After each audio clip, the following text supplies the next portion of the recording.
Va nihoyat bugun biz ham iftorlik dasturxoni uchun o'sha butun internet tarmoqlarini portlatgan.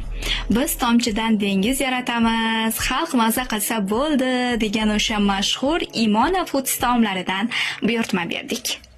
Ko'rib turganingizdek hech qanday yolg'on yoki aldovlar yo'q. Bu o'sha hammaga mashhur bo'lgan asar dolma taomi. Bu 2 kishilik. Yonida noni, salati va mijozlar uchun kerak bo'ladigan qoshiq vilka salfetkasi ichida.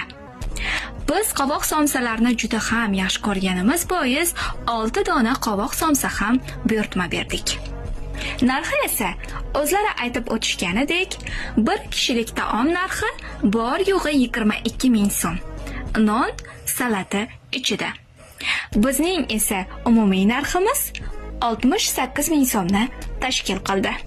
Xullas, 1000 marta eshitgandan ko'ra bir marotaba tatib ko'rishingizni tavsiya qilamiz.